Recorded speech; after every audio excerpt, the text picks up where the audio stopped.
we do? I've always tried to be very practical in all the content that I put out, the videos that I put out over the years. I don't want to just be pointing out a problem. I want to be identifying, even if it's not a great solution, what's the best solution I can find right now? What do we do to improve our situation from where we are right now? Well, let's talk about this in a practical sense. That's what you want. Now, when you asked me to come onto the show and you then said, are there any other topics? And I said, I'd like to get into the UN. Yeah. But I said, let's make it real so that they're things that affect people. And that's what I've tried to do. Not talk about the big stuff for the UN, just how it affects everyday Australians, their food, their property rights, their energy, family law, water, family law, etc., destroying their kids. We've just talked about the gutless, incompetent, ignorant politicians. And so what we have to do is shake them up. Now, sometimes Pauline and I can do that, just two of us. We are actually making huge changes in the parliament, sometimes behind the scenes, but sometimes in public. So what we need is more people doing that. So what we need is people to hold their MP accountable, hold their senators for their state accountable, their politicians accountable. We need people supporting these kinds of outlets from independent media, not the legacy media. I mean, look at Sky News. It's become a cheering squad for the COVID vaccines. Look at the Australian newspaper. Is the Australian newspaper the largest circulation in the country? I think it is, isn't it? I think nationwide, because it is nationwide, whereas a lot of the other publications are focused on a specific state. Yeah. So if you look at the recent recent editions of the Weekend Australian, they've had 3- and 4-page glossy lift outs that are just saying, get the vaccine, get the vaccine, get the vaccine, pumping the fear, pumping the revenue for the vaccine makers. And so we've got and then the ABC, well, we don't need to talk about that. Everyone watching this knows what's going on there. And they're paying for it. We're paying the ABC as taxpayers to fleece us for the globalists. Yeah. So it's absurd. Channel 9 $1.1 billion a year, I believe. Yes. As a propaganda unit. Correct. To take money out of your wallet and give it to some bastard overseas. That's exactly what's going on. And so then we've also got Channel 9, which is bloody hopeless. Channel 7, they don't talk about these things, no in-depth reporting other than sensationalist stuff. And they usually go along with the fear the UN parades. So therefore they're driving that. Channel 9's become an apologist for the vaccine. So the legacy media is hopeless. We know that social media, I've been banned on YouTube for daring to mention a proven, safe, effective, affordable drug, medicine. Facebook has removed Craig Kelly. Now, there's something really significant. These days, we communicate with email, telephone, post, and Facebook. If you go to many members of parliament, their website that taxpayers pay for, their parliamentary website, you'll find on there a Twitter icon and a Facebook icon. Click on that and you can send a message, but you can't do it to Craig. Craig is duly elected, but he's been banned off Facebook. Then you get George Christensen. I mean, this is an absolute disgrace. George said lockdowns and doing more harm than good. Masks are not effective. And there was one other thing he said. Oh, that's right. We need to get these gutless politicians up and start being held accountable for what they're doing on COVID. He was censored by his own party, condemned. Yes. This is fundamental to democracy. This is extraordinary. Let's do it, if you don't mind, let's do a quick summary of where we're at in Australia right now. The Australian Constitution is being ignored at will. Correct. The Victorian Bill of Human Rights and Responsibilities is being ignored at will.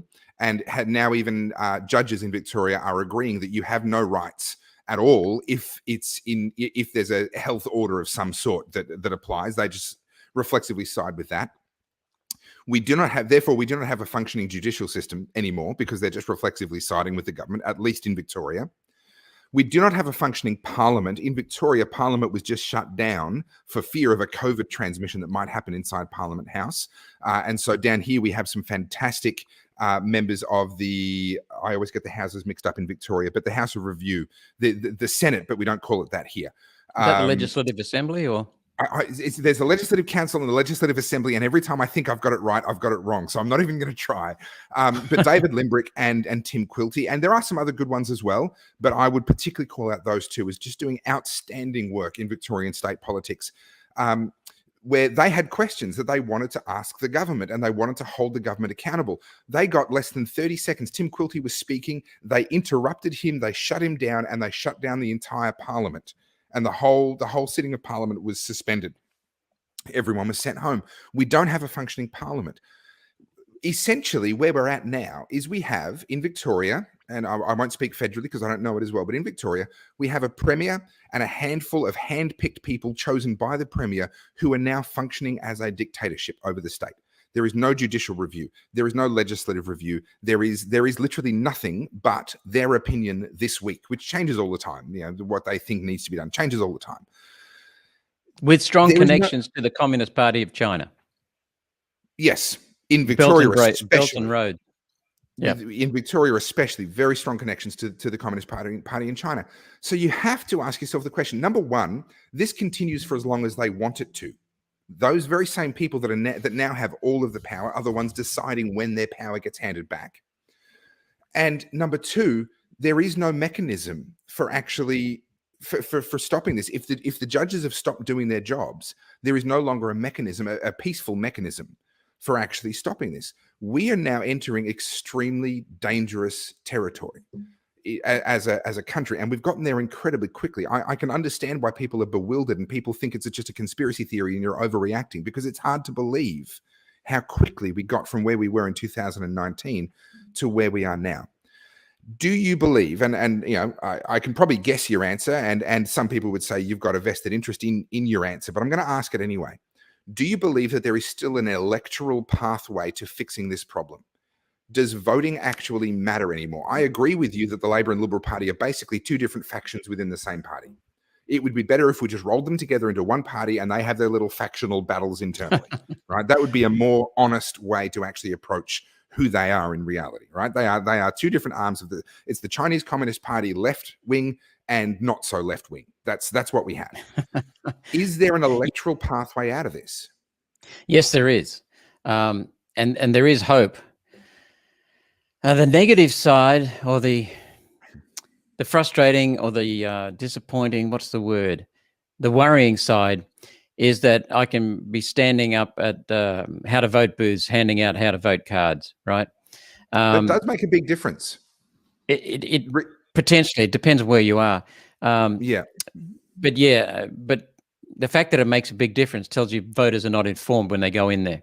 But anyway, but the number of people who rock up and go, oh, put in insert an expletive. Oh, bugger, we've got to vote. Not again. Yeah. Last time was 3 years ago. Oh, what the hell? And then you go scrutineering afterwards and you see ballot papers with expletives written on them, or a dick and a balls, you know, this kind of stuff going on. Then on Monday, the same people are saying, oh, damn, we've got the Liberal Party in again, or we've got the Labor Party in again. Can't we get rid of Palaszczuk? Can't we get rid of the Liberals? You know, and so the sovereigns in this country, well, you know the answer to this question. Who are the only group of people that can change the Constitution, the governing document for our yes, sir. Us. All of us. Yeah. You're the sovereign of this country. We are the sovereigns of this country. And so, but we don't exercise that because we don't inform ourselves when we vote with the majority of people. And then we complain with government. Why is it that go around the world, and as Churchill said, democracy is not perfect, but it's the best we've got, something like that. We go around the world. I believe what he said, it's a great quote. It's the worst form of government ever devised by man, with the exception of all of the others. Yeah, which I think sums it up brilliantly. Yeah. But we can, in Australia, you can see it. We criticize our politicians, and rightly so. I want to make that very clear. Rightly so. Yeah. It's the system driving it. So why the hell do you turn around and allow them to do whatever they want to do? And why the hell don't you hold them accountable for destroying your lives with regulations coming from overseas? Why the hell do you allow this? So in the short term, what we need to do is speak by preferably in person in their office, visit their office and let them know you're not happy. Write to them, telephone them, email them. That's about as much as you can do. Talk with your friends.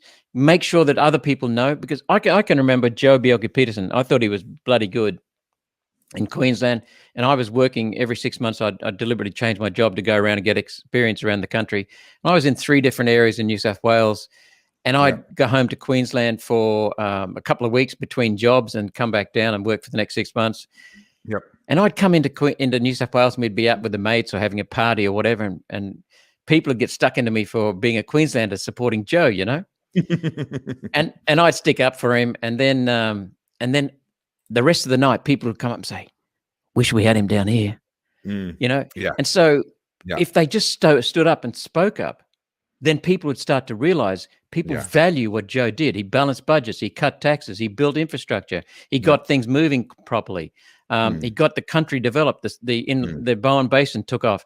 So these are the kinds of things. And if someone calls you a denier, just put the facts back at them. The only reason they're calling you a denier is they can't put the facts. So it's basically a matter of voters have got to be informed and exercise their rights as citizens, because every speech, I don't know if you know this or not, but every speech in the Senate, apart from a 2-minute speech, every speech in the Senate, I start with the words, "as a servant to the people of Queensland and Australia."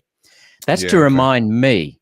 That's to remind me, but it's also to send a message to the other politicians.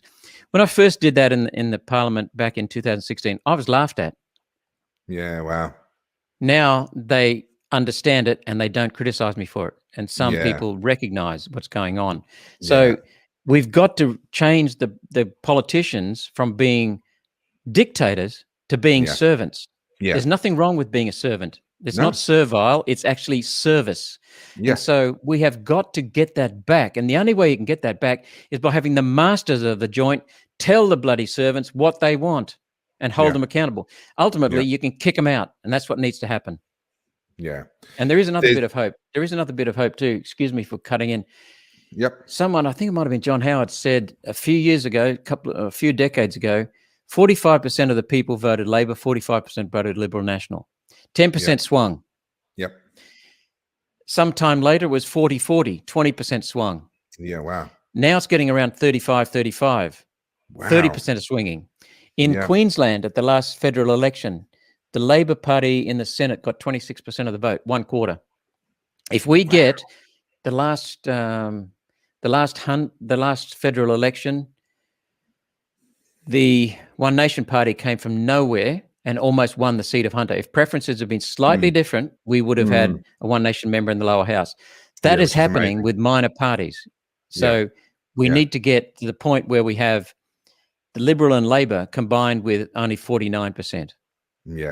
And then the majority will hopefully go to one of the minors. And then when we get the minors, then the minors can say, okay, we don't run the government, but if you want something, make sure it meets these criteria, which is serving the country. This is my ultimate hope now. We've got a federal election. I think they're expecting it somewhere between March and May next year sometime. I'm not sure exactly, but something like that. We have a Victorian state election late next year. My hope now is a hung parliament. My hope now is that in the lower house, neither of the major parties can actually form government. And they have to negotiate with some lower house crossbenchers in order to actually form government. And if those lower house crossbenchers are the right people, then potentially they can actually get something done. In the upper house, I think it's a bit more tricky. And I was going to save this conversation until after we were done, and I was going to pick your brain a little bit. But I think given the way this has gone and given the responses and the questions I'm seeing coming up, and I've almost got to stop looking at that because I just want to focus in on this chat with you. I have been asked regularly over the 12 years, over the journey since I sort of started Topher and started making videos and so forth. I've been asked more times than I can remember to run for politics or to, and most of it's just a person going, hey, you should run for